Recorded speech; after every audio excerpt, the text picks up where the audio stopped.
Here, let me get to. Okay, we're now joined by our two head coaches. Welcome to the Cotton Bowl final coaches interview, and we'd like to start off with an opening statement from Coach Silverfield. Coach, welcome. Again, like a lot of these, I want to thank everybody. Thank you to the Goodyear Cotton Bowl for the wonderful week of hospitality. It's been absolutely phenomenal. The city of Dallas, the surrounding areas, every single person that we've been in touch with throughout this week, from our players, our coaches, our entire staff, our families, everybody has been absolutely phenomenal. So I want to thank you to everybody for the efforts put in this week and everything you guys have done. Obviously, we're really excited for tomorrow, almost 24 hours away from kickoff against a fantastic opponent. The job that Coach Franklin's done, his staff, Penn State, we couldn't ask for a better opponent in the Cotton Bowl, and we're really excited for kickoff at 11 o'clock tomorrow. Coach, welcome in your opening statement.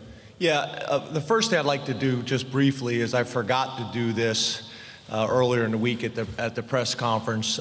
Just want to make a comment quickly about Ed Ashoff. Just kind of completely caught off guard and kind of surprised hearing that Ed passed away. Really caught off guard and shocked by it. So just want to take a moment on behalf of Penn State, our football program and the university, to let the people at ESPN and more importantly his family let them know that they're in our thoughts and prayers. But just completely caught off guard by that. So I meant to say that the other day, and I apologize, I missed that. Kind of like Ryan, first of all, I'm a big fan of Ryan's and very, very happy for him. I think the University of Memphis made a great decision in keeping this thing in-house and continuing to build what they got going there, because it's impressive.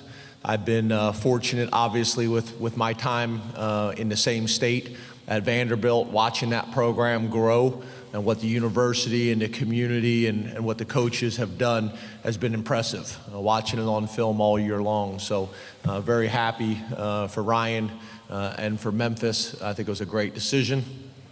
I also want to thank the Goodyear Cotton Bowl. We've had a fantastic experience. I've been pretty fortunate to coach in almost every single one of these bowl games. And I know everybody gets up at press conferences and thanks and says how appreciative they are. But I'm telling you, this has been first class from the minute that we accepted this invitation and stepped off the plane.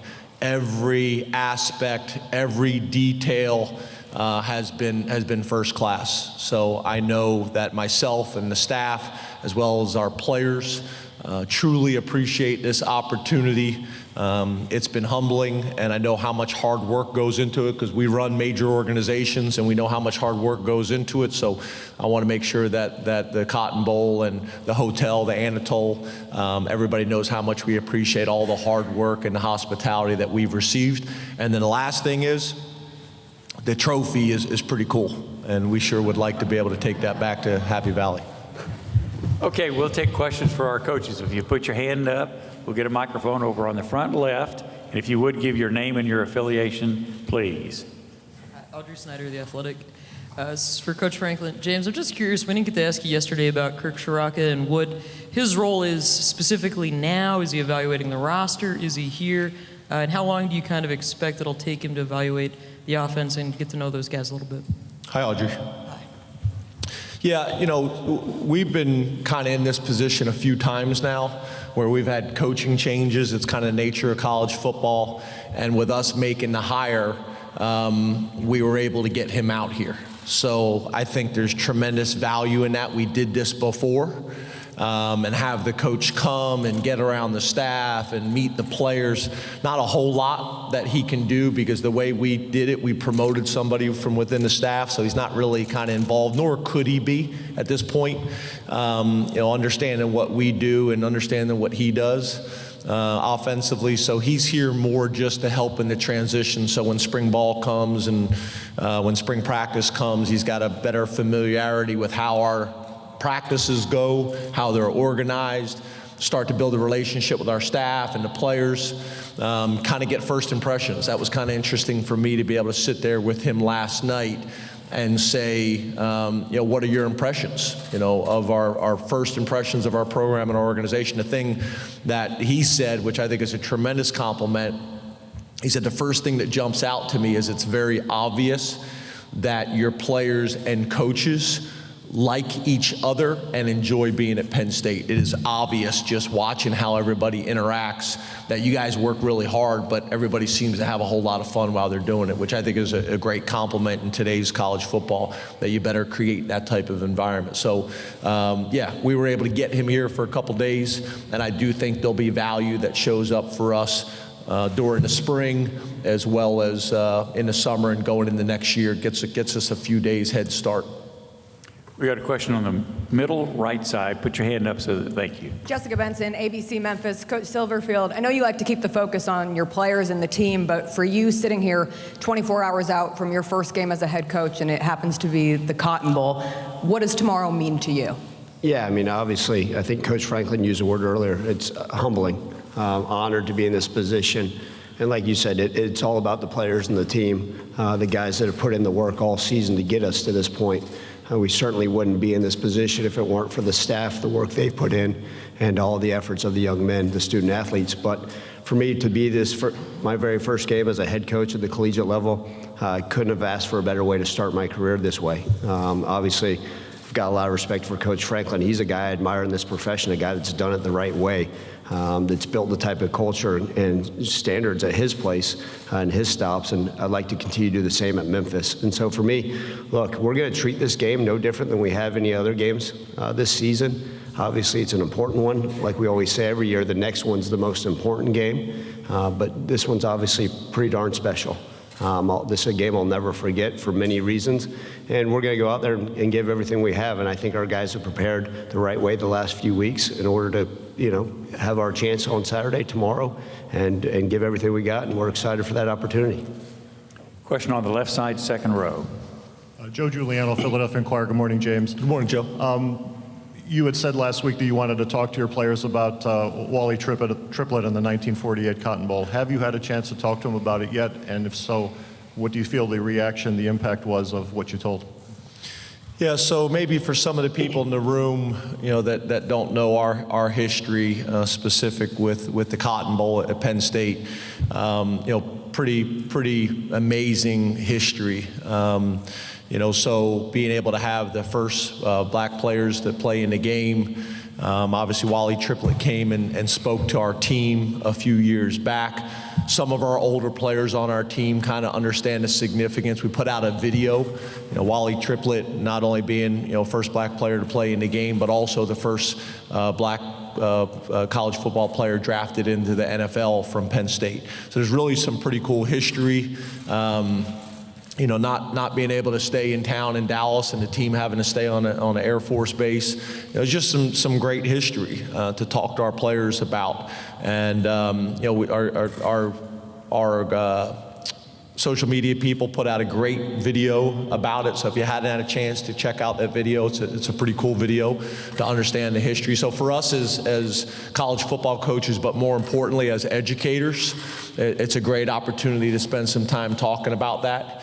The other thing that I think we're going to do is we're going to do something during the game to try to honor our history with that as well on our uniforms. But it's pretty cool. I think it's a great opportunity to obviously make sure our focus is on the Cotton Bowl and the great opponent that we have in Memphis, but also to be able to take some time and talk about history of our game of football, history of our specific universities, history of the Cotton Bowl, and more importantly, history of our country. And how far we've come in a short period of time, but there's also probably still some work that needs to be done that everybody recognizes. So I think all of us that coach college football or that coach college athletics, we're in it for more than just the wins and losses, although we all recognize how important that is. We're also number one educators and looking for opportunities to make an impact on our young people. Question on the front row, right-hand side. I'm Isaac Simpson, rival TigerSportsReport.com. Questions for Coach Silverfield. You look over the last few weeks, you're named the interim for the Cotton Bowl. You do go through the interview process, get the head job, you get over here to Dallas, and everything that comes with the Cotton Bowl. And on top of that, you have to get your team ready to play a football game. Just kind of talk about the whirlwind that it's been for you over the last few weeks. Yeah, whirlwind's the right word for sure. A lot of sleepless nights. Just with the transition, obviously, very fortunate to play a great Cincinnati team in our championship game, and it was really that Saturday night that I was named the interim head coach. I knew that was going to be what was happening moving forward. And for me, it was just moving this program and keeping this program afloat the right way, regardless of what was going to happen with that title or not. And so, had the press conference, talked to Coach Franklin on the phone, and then hit the ground running, tried to sustain this recruiting class. And to me, that's important, right? Not just for this game, but to maintain the future of the Tiger program. So I was able to secure our commitments that week, and then had to interview for this job. I was very fortunate and blessed to be named the head coach at Memphis. But throughout that time, I wasn't going to act or treat it any differently, right? And I still had a responsibility as the offensive line coach. So there's a few more hats to wear, but it's been great. Like I've said, I wouldn't have asked for it to happen any other way. With all those things that occurred the way they did, I wouldn't be sitting here if it weren't for that. But it's been a whirlwind, but it's been exciting. And the nice thing is I think we've got the wonderful support staff, the wonderful leadership from our athletic director, the president. They've been so supportive and have an understanding of the way things have occurred. And the biggest thing is the buy-in by the players, right? They haven't skipped a beat. We haven't lost a single player to transfer. We kept our commitments. The kids are excited. And this opportunity to play this Saturday, I think, obviously helps all that. And then preparation for Penn State, obviously it's something that's occurred for the last few weeks.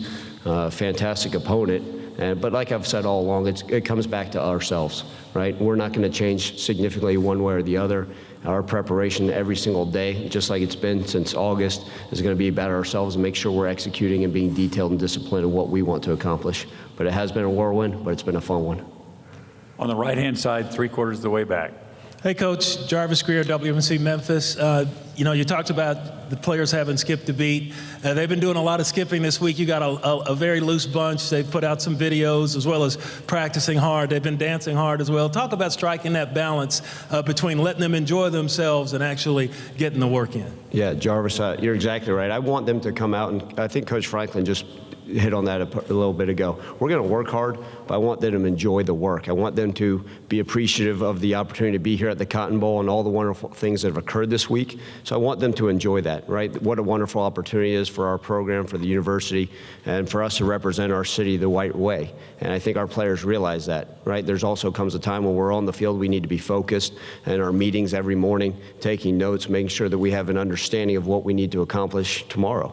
But at the end of the day, I want our guys to, in essence, whistle while we work. Have a little fun while we're doing it.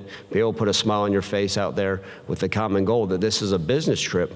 And I think they're dialed in as we get closer and closer to game time and kickoff. They have that firm understanding that we need to be dialed in and handle the task at hand tomorrow. Question on the middle aisle, second row. This is Mikey Mandarino from Onward State. Good morning, James. Morning. I just wanted to ask, what specifically are you doing on the uniforms to honor the 1948 Cotton Bowl team? Is it a patch or a sticker on the helmet, or? Yeah, I get that you had to ask, but I didn't answer that because we haven't announced it yet. So, our people have a way that they want to announce that publicly, and that's kind of why I skipped over it. I get you got to ask, but I don't want to steal that moment from our university and our social media people that want to put that out when it's appropriate. I started to say it and I said, maybe I'm not supposed to say this yet, so I'm going to hold off on that.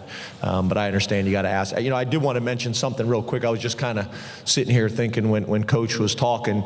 I think one of the more impressive things that I've watched this year of going back and watching their tape. What I typically try to do is I watch all the coaches copy film, but I watch the TV copies as well, because a lot of times you can just pick up on the flow of the game and the TV copy a little bit better than the cut-ups and what the announcers are talking about and all those types of things.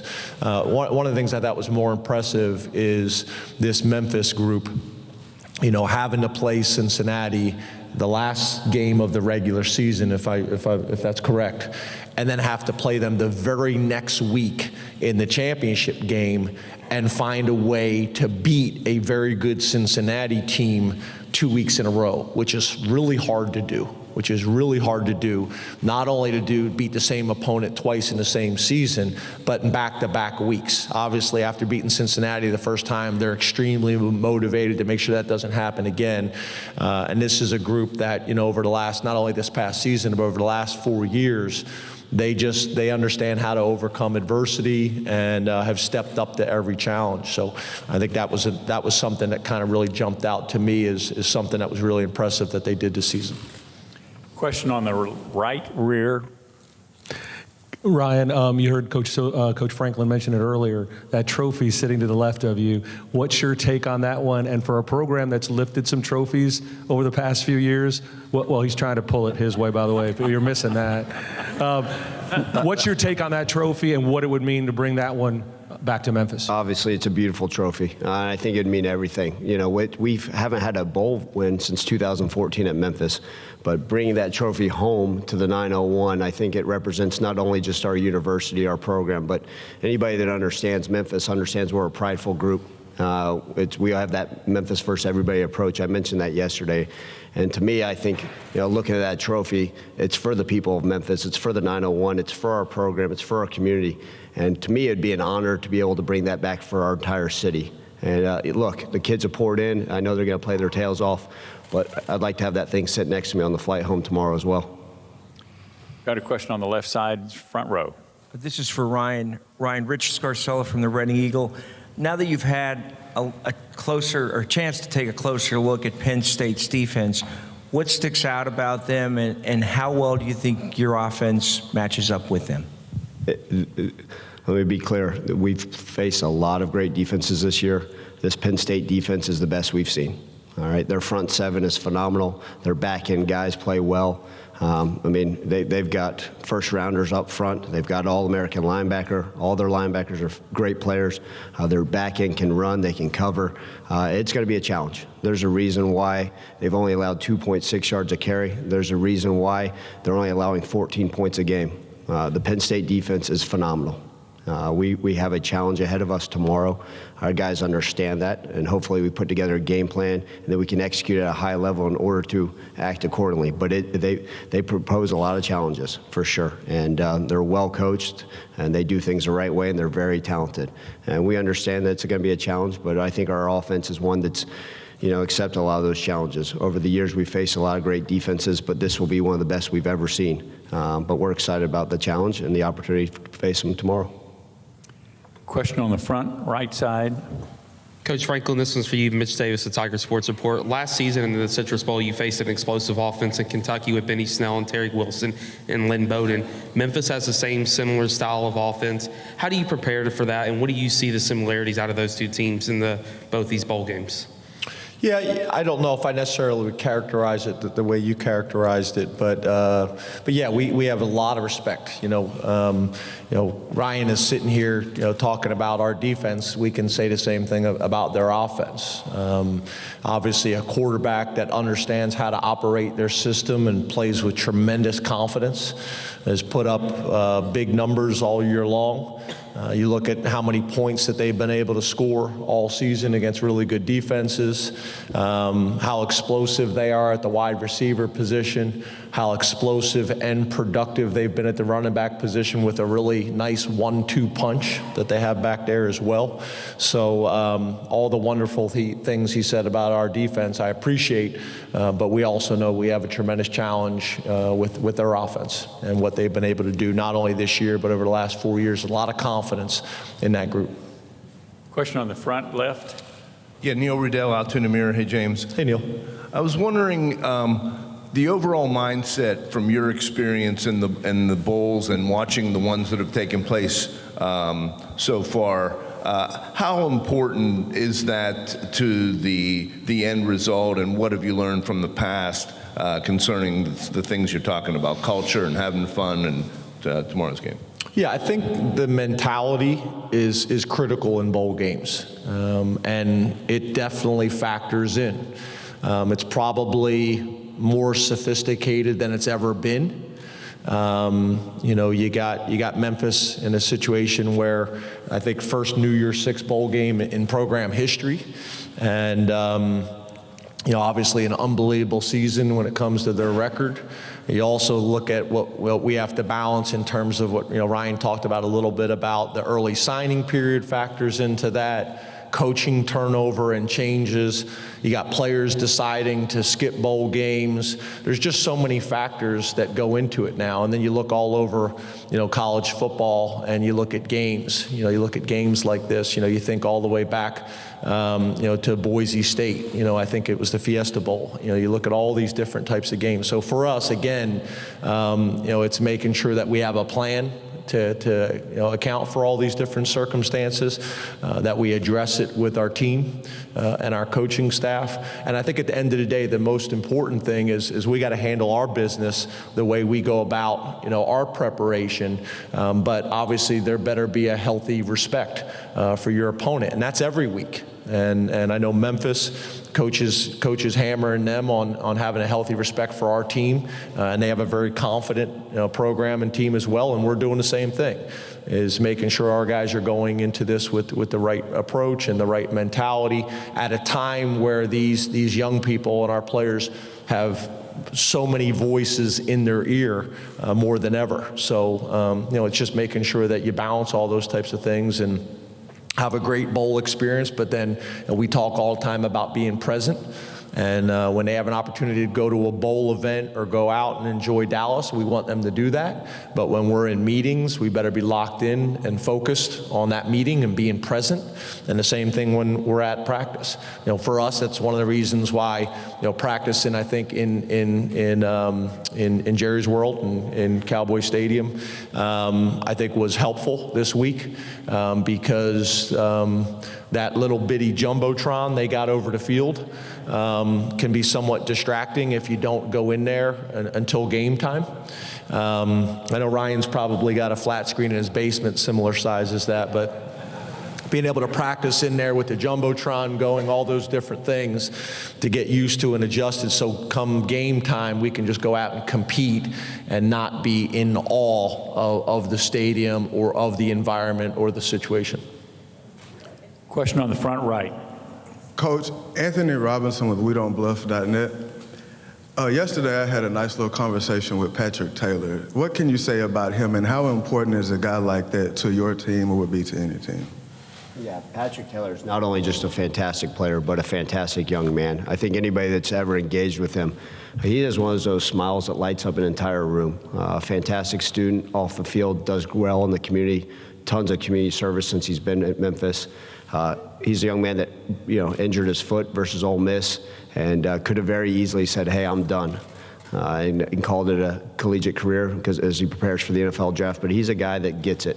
He wants to be around his teammates. He wants to see us win as badly as anybody, and he did it for the right reasons. Comes back, works hard every single day. Could have hung up those cleats as a Memphis Tiger, but decided to continue to push. He's a wonderful leader. Just a fantastic football player, a great running back, and does it the right way at all times. And you couldn't say enough great things about PT and what he's meant to our program, what he's meant to our university and our community. So he's a guy, obviously I wish I had him for one more year, but he's been phenomenal for us, and excited to watch him go out there and play and do work tomorrow. Left side, about 3/4 of the way back. Ryan, Mark Giannotto from the Commercial Appeal. How much, if at all, have you spoken with Mike Norvell about this game, preparing for this game? And then in addition to that, how involved will you be in terms of the play calling operation? Like, how is that going to work with a different setup for this game? Yeah, sure. Like I've said before, I give a lot of credit to Mike Norvell. Fully understand that I wouldn't be in this position if it weren't for him. So I give him full credit, a lot of credit for everything that's occurred at the university over the last 4 years for our success and for me being in this position right now. Him and I have had some conversations, but not really about this game. He's got his own job to do moving forward, and so do I. But at the end of the day, with the task at hand, I'll be heavily involved with what we want to accomplish offensively. As Coach Franklin mentioned, now it's my responsibility also to make sure that we're doing what we need to offensively, defensively, and special teams, which is a role that I've embraced and been excited to be able to do and make sure I have an understanding of our game plan in all three phases. But, been heavily involved in the run game and our pass protections in the past, and I don't think that will change moving forward. I've got great confidence in our staff and our players that will execute the game plan, and they've done a phenomenal job, like I said, the last few weeks, preparing for what we got to do. Got another question on the left side, rear. This is for Coach Franklin. Coley Harvey, Big Ten Network, Fox Sports. First of all, thank you for saying the words that you said about Ed earlier. Meant a lot for somebody that knew him. Wanted to ask you about, particularly coming off the 2 losses that you guys had, those next weeks. You just mentioned mentality. What kind of mentality did you see out of those guys that kind of allowed the bounce back to happen, so to speak? At our place at Penn State. Yeah. So, yeah, I think that's something that we've tried to be, very strategic about, about how to handle losses when they do come. Hopefully we don't have them, but when they do come, how we handle them. And it starts with me, making sure that my mentality is the right way and the approach is the right way, so that one loss doesn't fall into 2. We had a pretty tough stretch there. I think we played 5 ranked opponents in 6 weeks. I think I saw a stat somewhere, it was the toughest stretch in college football since 1936. So I thought overall we handled it pretty well. Obviously would like to handle it better, but we handled it pretty well. And I think my temperament and my approach with the staff, as well as the players coming in, after those losses and making sure that we learn from them, that we grow from them, and are able to bounce back physically and emotionally, because there's a physical impact. Those games take a lot out of you, and there's the emotional impact that's probably even more significant. So, I think we've done a good job of that, and have been able to kind of be in this position where we're playing a New Year's Six bowl game, being able to find a way to beat some really tough opponents. But that's something I've spent some time kind of talking to people in the off season, bunch of different coaches, guys that we know as well in the NFL as well as in college football, guys that have been doing it a long time. It's interesting because one of my conversations with somebody is, hey, I need to be better after losses. Do you have any advice for me? And they said, well, don't get too good at it. Don't get too good at being good after losses. So there's that fine line. There's that fine line of it, but I think every day, what I try to do is set the example for my organization that I'm trying to grow and get better every single day. We want to be lifelong learners.